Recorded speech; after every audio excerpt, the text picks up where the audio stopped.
I'm Pat Miller, and this is the Professional Photographer Podcast. Corporate clients are great. Wouldn't you agree? High volume work, lots of money. They come back to you once a year for a big paycheck. Who wouldn't want more of them? But how do we get more of them? What if it was as simple as taking care of the ones you have? Today's guest, Emily McClure, is going to tell us about how to take care of your corporate clients and how to build relationships so they see you as someone to know, like, and trust. Corporate clients can be a little bit different than family sessions or senior sessions or whatever it might be. So how do we go about giving them what they need? How do we solve problems when things go wrong? How do we handle some of their weird requests? She's going to go through everything in today's interview.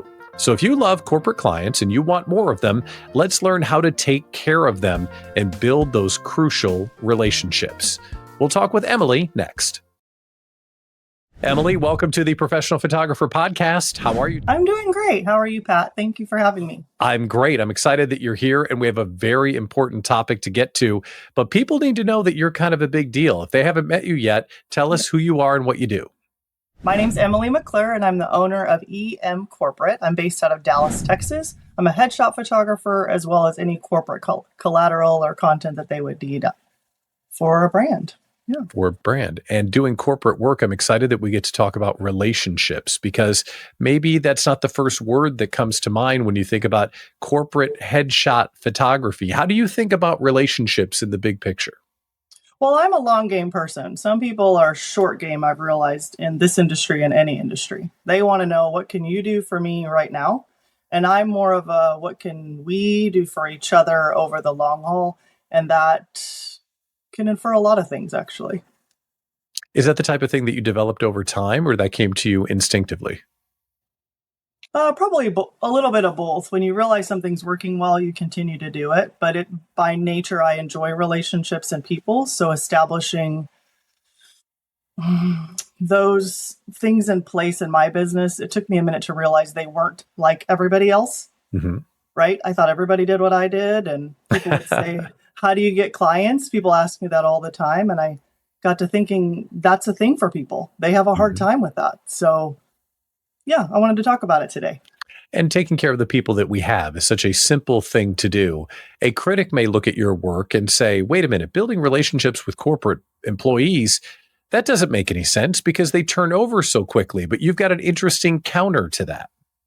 Well, they take you wherever they go. Ah. Yeah. Have you ever been in a party or a meeting and you're looking at someone right in their eye, and then somebody more interesting or different shows and their eyes move away from you? Yes.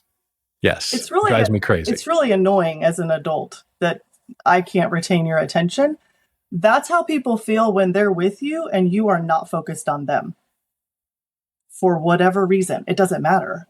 So I try to really be aware of who's in front of me. So when people ask me, how do you get your clients? I say, like this, literally with my hands, take care of the person in front of you.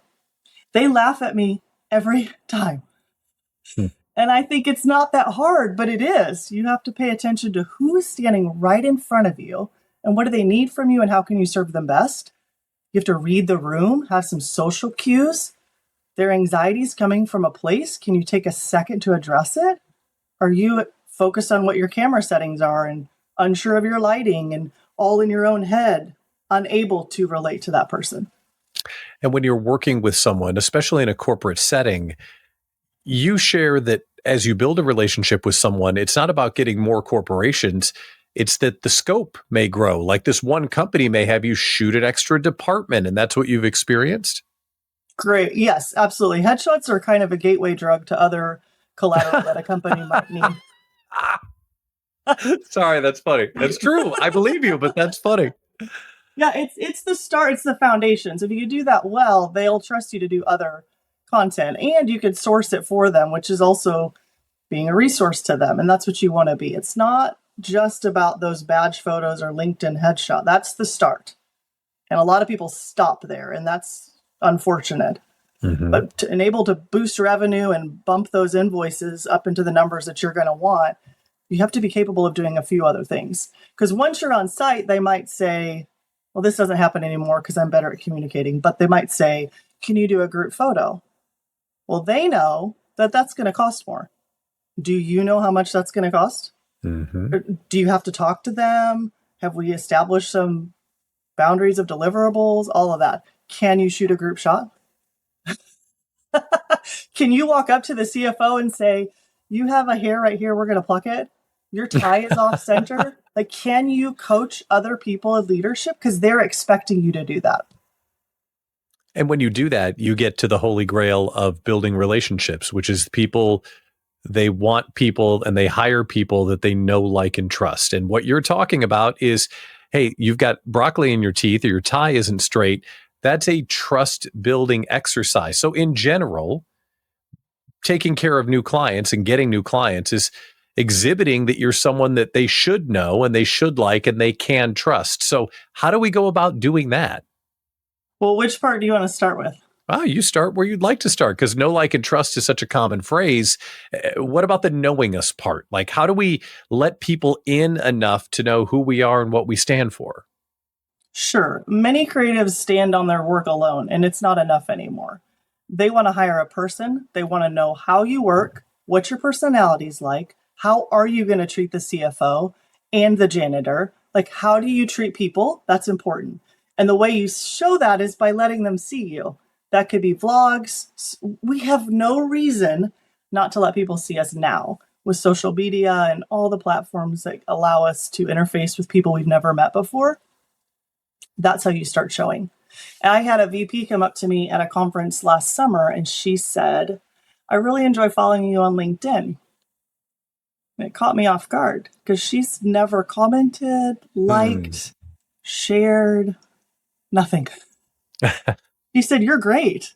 I said, I appreciate that. Thank you. But in my mind, I thought, guess who's letting them see and know me, regardless of their reply? It matters.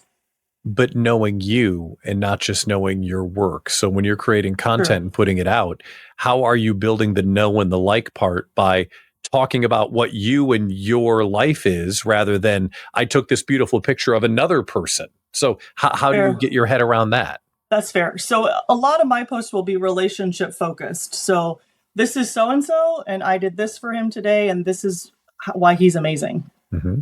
Because most of my clients are really exceptional people, and it's easy to do. But a lot of people say, here's the photo, and they stop right there. They don't show a selfie with the client.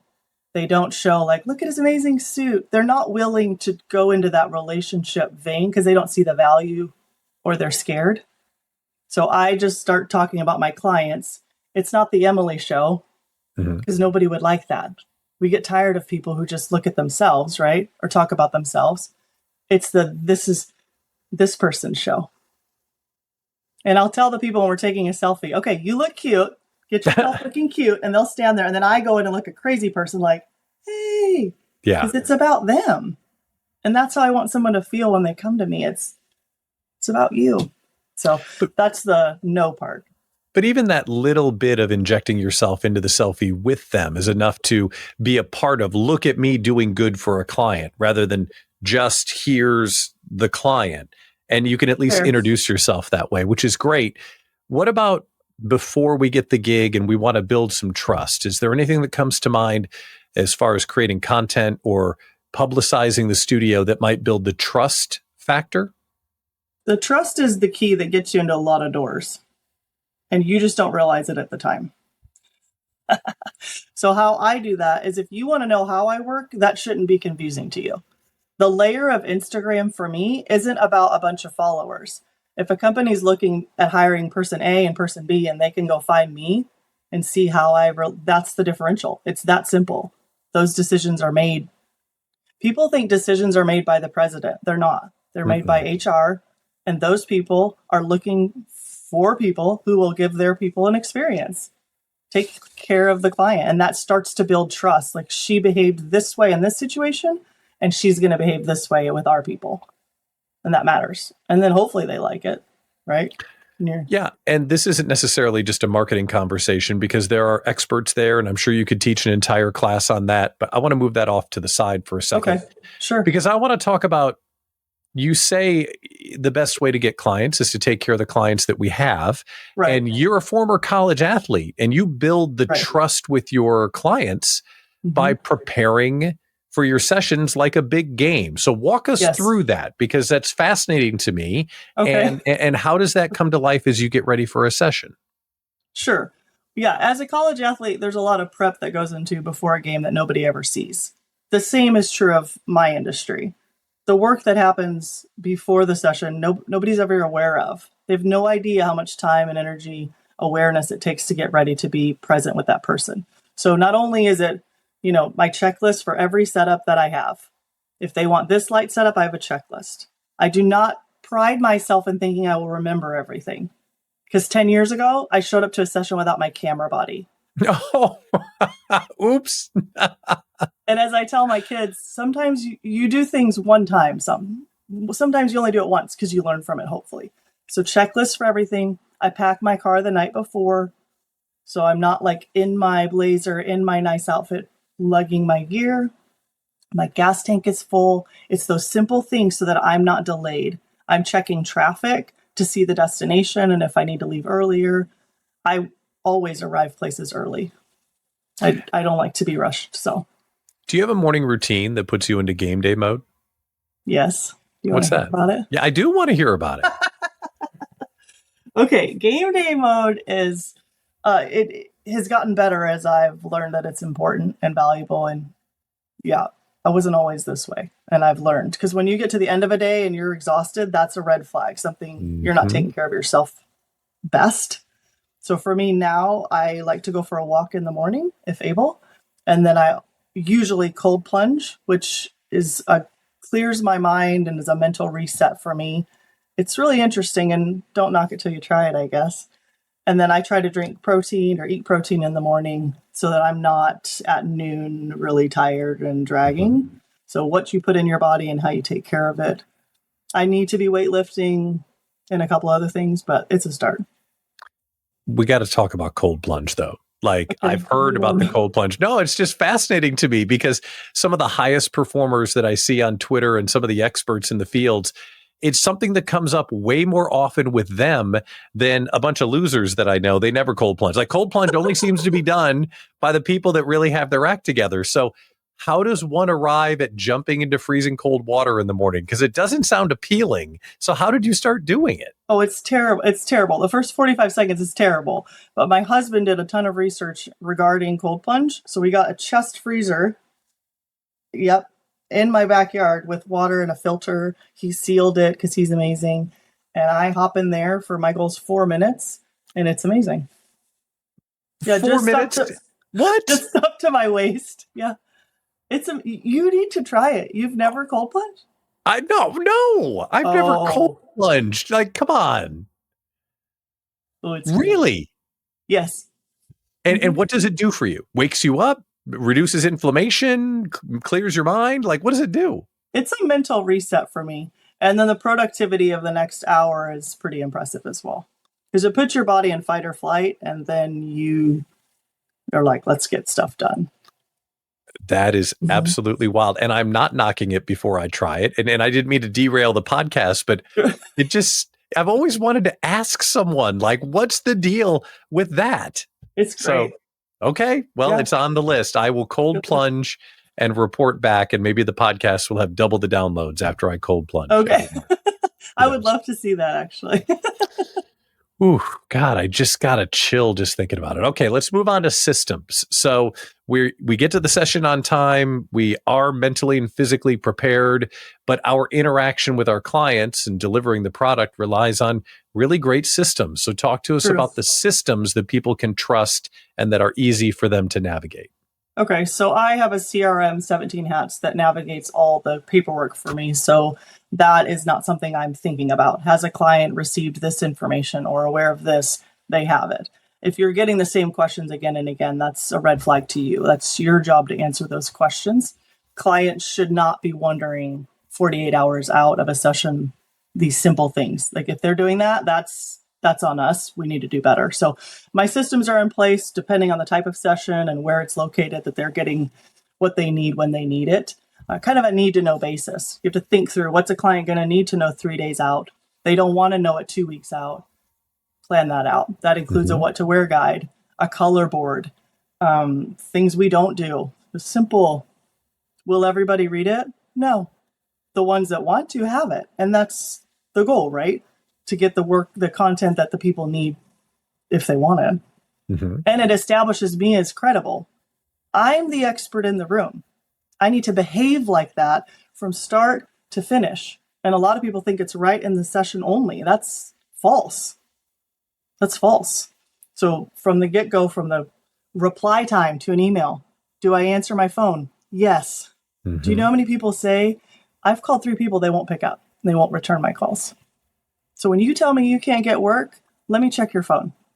Let me see your inbox. Like, what's going on? Are you a business owner? Yeah. So, but processes in place is from start to finish. So that, I mean, I could walk you through each step, but it's not that hard. Yeah. Just figure out what your clients need to know and make sure that they get it. With know, like, and trust as the outcome that we're seeking, and our expertise being the tool that showcases our trust.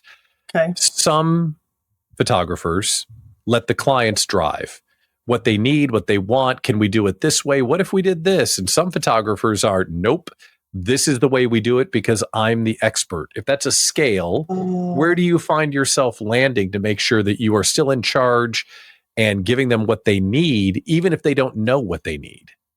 So it's like walking on a balance beam. And if you've ever watched an Olympic athlete, it's 4 inches wide. You're trying to do a real good job of making sure you stay balanced, right? You are the expert, but they're the one paying your invoice. So who's talking? Those conversations are not happening at the session. I offer a discovery call. We're going to walk through each step, and that's when I ask questions. Have you considered group photos, a C-suite photo, interiors, exteriors, custom stock photos? If you start exploring what they actually need, like I went on your Google, I don't see an exterior photo. Would you like one just for the Google? People can find you easier? Yes. I went to a ribbon cutting for a new doctor's office. Getting to the doctor's office was not simple. And I had about 20 minutes before the providers arrived. And I said, would you like for me to go shoot a step-by-step to get up here? She said, what do you mean? I said, from when I enter the parking lot to the front of this office, would you like a step? Then your patients can find you easier with those photos. And she said, I never thought about that. It's extremely difficult to find this place. People tell us they're having a hard time, just the ones attending the ribbon cutting. So I walked through, shot it, done. Like, that's me thinking ahead for the client. What do you need? I know what you need. And now I have the courage to tell you. Now, if you take it or not, that's fine. But if I didn't offer, it would never happen, right? So you can't throw out the courage word without exploring that a little bit more, because you are really upselling by doing what you just described. Hey, what about this? What about that? What about that? You're growing the ticket, which is great. But if you don't have the courage and confidence to know that you can deliver what you're talking about, but also the fact that they need it and you have the guts to ask for it, how do you get your game day face on to be that confident and courageous to, not push them, but encourage them to engage more with you? Well, I don't see it as upselling. I see it as offering a resource. And that's the differential. So they may say no to everyone. And I don't ask 6 times. I don't ask all those at the same time in that first call. My goal, if I get in the room for headshots, is a group photo. And she's like, no, we don't need that right now. Great. But guess who knows that I do group photos? They do, right? Oh, we don't need exteriors. But guess who knows I do that? Me. Yeah, she does, right? So my goal isn't necessarily right then, but it's to serve the client better. They don't know what they need. Yeah. So and the way you do that on an invoice is you'll talk about it and they'll say, oh, that's interesting. Can I have the option? Because they're not usually the decision makers. Sometimes they are, depending on the person, but I add it as an add-on so they can just choose your own adventure. They can choose this one and they can choose this, and then they can see the total and make those decisions for themselves. Things happen when you're on a shoot, things that don't go right, problems pop up, and you want to be in control and, have the confidence that the session's going great and don't worry about it. But when a problem comes up, how do you think about handling it so the client knows that you've got it under control? Your point of contact is your BFF. So people will say, could we ABC? And you're like, let me talk to Christy about that. Could we, you need to have her approval. And that happened at a session, and I should have gone to her and say, hey, because I had someone that was not happy. He's like, he walked in the room. I had done 8 headshots, and he's like, we're going to need, no. He's like, how fast can you do this? That's what he said. And I said, I can go quicker, because I had deliverables I had to meet, 2 photos per person facing different. That was an answer for him. And then it seemed like 5 minutes later, it probably was, he came in and he said, we're going to need to go. We have a meeting and I need to be, like, he starts ranting. I was like, who are you? Like, where did you come from? Well, he was the sales manager for the cohort that I had just was photographing at the time. And instead of going to the girl that was near my point of contact, I said, sir, how many more do you have in your team? And he said 4. And I said, I'll get it done right now. So I start clipping through, which I'm capable. I think there were 6 more actually. And they left, and my point of contact came in and she said, are you okay? And I said, I'm not actually. And she said, would you like a break? And I said, yes. Now, am I going to tell her everything there? No. But what I learned was she's the one that I needed to go. Like, I'm not, hey, nice to meet you. My name's Emily. And he would have said, I'm so-and-so. Could you go get Christy for me? We need to have a quick discussion about this. And she's the one that runs interference, not me. So that's why your point of contact is your best friend. And later she said, she just looked me in the eye and she said, don't listen to him. I was like, well, I kind of have to, because he's the one hollering at me. And I learned that day, point of contact. They're the ones that run, not me. I'm there to do my job. And with good emotions and bad emotions, good emotions being, I have this vision for the shot and we're going to do it this way. And maybe you get your photographer pants on and you're really going to lean into it. Or bad emotions being, sales manager, calm down. Let me, like, either way, adding a bunch of emotion into the daily shoot, that's not good. No, it's not. It's not good. And you try to be as emotionless as possible, because the client isn't looking for emotion. They're looking for resources and solutions. That's the difference. When I did family work and wedding work, lots of emotion, right? And you try to run, you try to do the best you can. Corporate work's a little different. I'm not using exclamation points in my emails. I'm not using feeling words. And in person, if they come to me with a problem, my job is to offer a solution. So sometimes that means take a breath, think about what she just said or he said. What could I do? What's on my capabilities? And then offer the solution. Now, if you have somebody that's like an uncle with a great camera in the room who has an idea, does that happen still in corporate work? They'll say, hey, what about if we da-da-da-da-da? I'll say, absolutely. Like, let me get done what I think might be best, and then I'm happy to accommodate. And you shoot it. And client suggestions used to scare me when I first started, because I thought it was a jilt on me or my capabilities. Usually it's not. Usually it's just a suggestion and an idea. Take it or leave it. So it's interesting. Sometimes they just want to be heard, right? Oh, I heard it and I shot it, and we deleted it because it was terrible, but I did the thing that you wanted, no problem.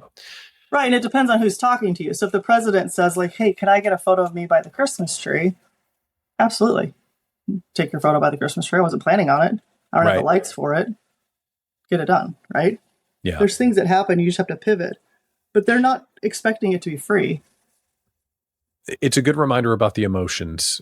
Okay. One thing that you do recommend, or you add a little emotion after the shoot. You send thank you notes. Can you tell us about that? Oh, yeah, I do. I didn't think about that as an emotional connection, though. Oh, I think so. I think it's very personal. Oh, personal, that's true. I don't think about it as emotional. I do. I send thank you notes, and I went to buy some, and they were all terrible. They were script font and gold embossed and flowers. And I thought, what does a C-suite marketing director, what kind of content would they receive and appreciate? Right? So I forced myself to think that through. And for me, it was a flat card, no folded. And mine all have a saying on one side, and you flip it over, and I wrote 2 sentences, 3 sentences, and I sign it. I have a couple of enclosures I'll put in there. I do put a business card. And depending on how well I know the client, I can add some other things that make sense to me. I've actually been sending prints to clients, which you think, well, who wants a print? And I think, well, when you present as the keynote, nobody's sending you a print of you doing that. That doesn't happen. That's not common. We did an opening for the FC Dallas, the construction company there, and the mayor was presenting. He said a few words. I got some great photos of him, printed them, and sent them. So, and also for the construction, the VP, they were great. Mm-hmm. And they're emailing me, replying, thank you for the note and the photos. One of them said, I'm going to frame this one. And I thought, that's the differential. How can you make a difference with the client? So you're putting seeds in their mind that this person does a good job and cares about me. And that just takes some effort. So many times people think the session's done, the project's been approved, I'm done, right? Mm-hmm. Step away, yay, got my check. And I just think that there's one more step that needs to happen. And for me, it's thank you cards. And it works. And that's a part of surpassing client expectations. In a family session or a senior session, at the end of the session, you may end up hugging the mom or maybe sending them, a yard sign for their senior or something that's maybe a little more emotional. But what you're talking about is client expectations. You're still going above and beyond. You're going above and beyond in a way that I'm sure that few people do and they didn't expect. Mm-hmm. And where you're going with this, I think is really interesting is how do you treat corporate clients differently than personal clients, than B2C kind of clients, that if it's a mom or it's a high school senior or it's a family session, you're outlining some of the ways that people get treated differently, yet still appropriately to show them that you're someone that they should know, like, and trust. But you just have to do it in a different way because it's B2B. Yeah, you've got to pivot. You've got to be willing to take the time. And people think, I don't know what to do. Well, take a second and figure it out. Like, that doesn't mean it's a no. Mm-hmm. Just sort it out and what makes sense. And exceeding expectations looks different for different people, of course. But that, for me, has been a good fit. Let's talk about boundaries for a second with corporate clients. Okay. When you take their emails, when you take their texts, working on their timelines, how do you think about boundaries when it comes to corporate clients? Right.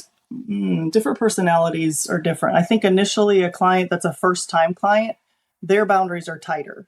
So I'm not responding to them. If they were to somehow text me I'm not responding to them. If they emailed late at night, I'm doing a schedule send for 8 a.m. I can reply, but they're not getting it at that time. So the boundaries are pretty tight because I don't want them to be abused. And I don't want, like, that relationship matters, right? How I handle that communication. However, as a client becomes an established client, like some of my legacy companies. So I had a legacy company email this morning and she's like, I need a headshot for this person's stat because he's going to the White House. They need it for a press release. I'm like, oh my gosh, like, legacy company. And I would have done it for first time, but I'm sitting down and finding it right then, sending it to her. I'm not asking her, oh, it should be in this or it's in this gallery. She doesn't want the emotion. What does she want? A solution. So I'm sending her the photos she asked for. And guess what else I sent her? Photos of him presenting at the conference, on a panel at a conference, because I said this collateral might be useful as well. So I sent her what she asked for, a couple of options actually, and then I sent what she didn't ask for, but might be useful for her. Yeah. And when a client isn't getting the response that they want because you're holding them to boundaries and they start to twitter a little bit, do you just steamroll past it? Like, I'm sorry, new client, you'll get it tomorrow morning, or you have to wait till Monday. And because some people might struggle with that, thinking I've got a new corporate client, I need to make them happy, not hold to my boundaries. Is that just the way it is? Well, I think boundaries are something that you need, but they won't appreciate at times. And again, it depends on the person. But sometimes if they're going to push and basically steamroll me, then I'm not the person for you. And my favorite word in corporate work is unfortunately. Unfortunately, I'm unable to accommodate that request. Unfortunately, that wasn't an option for that evening. Unfortunately, right? But here's the deal. I don't tell them, I'm going on a date with my husband. I have a lunch date with my best friend. I'm going to a matinee. I'm going to go take a long shower. That's not what I'm saying to them. If they say, could we meet tomorrow at noon? Oh, unfortunately, I have a prior engagement. Could such and such work? Offer another option, right? I'm going to lunch with my friend. I don't say that. Oh, unfortunately, I'm going to lunch with a friend. Could we meet at 3? No, I have an appointment. I have a commitment. They don't need to know what it is. And that's part of that conversation. Like boundaries, you start showing them. If it doesn't work, then offer another solution. It's so important to hit on that point, though, because if it's just me in a photography studio and I'm servicing $100 million business with a full day shoot that might be the biggest gig that I have all month, it doesn't matter. If they're a $100 million company or a $100,000 company, these are my boundaries and I have a meeting and you have to wait. Like if you don't hold your boundaries, there are no boundaries. And well, they'll run you over in more ways than one. That's what will happen. Yeah. They'll run you over then and next because they've done that in the past and gotten away with it. That's a habit. Is that something else that you learned? Did you have to fire some companies that you worked with because they ran you over? I haven't, but you have to hold fast. So I had a company probably 5 years ago, a title company. I did everything in person. I tethered. They approved photos in person, which I do all the time. They actually took 45 minutes between I think there were 3 of them there, making decisions, ensuring, and I said a couple times, is this what you were thinking? I want to make sure we're managing those expectations. Yes, yes, yes. Which is good. I was like, great, we're done. Well, a week later, she said she was not happy about A, B, C. She had lots of things she wasn't happy about. And it would have been really easy for me to say, offer a reshoot, like right on the bat. Like, oh, you're not happy? Let's do a reshoot. And instead, I went back to my processes. This is what was the deliverables. In person, we reviewed and they were approved. And the question, very simple. And unfortunately, I'm able to do a reshoot at no cost, but I'm happy to do it for a reduced rate. Offer solution, right? But I knew there was a heart issue. And that's the thing about headshots and corporate work and people in general, right? You cannot take the photo they do not allow. So when they say, that's the best headshot I've ever taken, or I've ever had, they say that all the time. And I'll say, well, thank you for letting me take it. What I mean is, thank you for your heart letting me see you. It's a huge gift. You can see it in a client when the trust shifts. That mayoral candidate 5 years ago, he had a long, like 1-inch hair sticking right out of the middle of his eyebrows. Like, how did your team not see this? Like, how are you now here with me? I carry tweezers. And I said, sir, we've got a situation. He's like, what's up? I'm like, well, you got a hair right here. He said, can you take it off? I was like, absolutely. We did it. Done. Yeah. And trust. He trusted me. It was great. Let's go through final thoughts. What haven't we talked about as far as corporate relationships and building our client relationships through good practice and good systems? What haven't we hit on that you'd like to hit on? Just never underestimate taking care of somebody. It really matters. People think in corporate work it's not important, and it's absolutely important. People do their jobs the percentage of their life is spent at their job with the people that are in the room that you're going to get to see. So take sweet care of them. That is your job. When that person comes to you and you can tell they're nervous because they're shaking, or their eye is twitching, or they're just looking, they cannot focus, or they're red in the face. Pay attention. That means they're not okay. It's your job to settle them. So the way you do that, you have to be settled yourself. So whatever work you have to do to be ready, and I call it game day ready, then that's on you. Because guess what I don't have anymore? A head coach. I don't have a coaching staff. I've got goosebumps right now. I don't have a strength trainer, an assistant coach, a logistics coordinator. We get a media person. I don't have any of those people, right? So I am responsible to take care of that, to motivate myself on the days that I don't want to, and have amazing coworkers. People think friendships in the industry don't matter. I absolutely disagree. They see them as a threat. I disagree. Most of my legacy company clients have come from other photographers. That's wild. because they see me as an expert, right? I've done something right. Look at me. I must have done something right. Something. Thank you for the referral. Yes. And then I send them a gift. Like, say thank you. That's corporate now. So if you refer a company to another company, they're sending you a gift. It's very common, right? Mm-hmm. And I do that too. So the event organizer of the conference I just worked, who's been working her tail off, they're often like a little unappreciated. I'm sending her a gift the next week at her office in New York, Atlanta, Salt Lake, wherever it is. Mm-hmm. Takes a little work. Totally worth it. It's been a great discussion about how to put some emotion and the know, like, and trust factor into the relationships, even in the corporate setting. You definitely made some people some money today, and I appreciate your time. Emily McClure, thank you for coming on the show. I appreciate it. Thank you, Pat. Have a good day. Thanks for tuning into this week's episode of the Professional Photographer Podcast. Loved that conversation with Emily. Hopefully you did too. Hopefully you've also liked and subscribed and left a comment. Now you notice I said that in past tense because, of course, you have already liked and subscribed and commented, right? Wink, you've done it.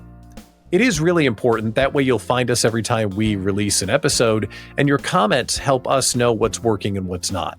So take a minute and do that. We really appreciate it. The other thing is, if you're not yet a member of Professional Photographers of America, you are missing the boat. PPA offers incredible resources like equipment insurance, top-notch education, and a supportive community of photographers ready to help you succeed. It's the perfect place for photographers who are serious about growing their business in a sustainable and profitable way. At PPA, you belong here. Discover more about membership at ppa.com. That's ppa.com. I'm Pat Miller, founder of the Small Business Owners Community and the publisher of the Small Business Summary newsletter. Would love to have you check that out. Thanks for tuning in. We'll see you right here next time. Take care.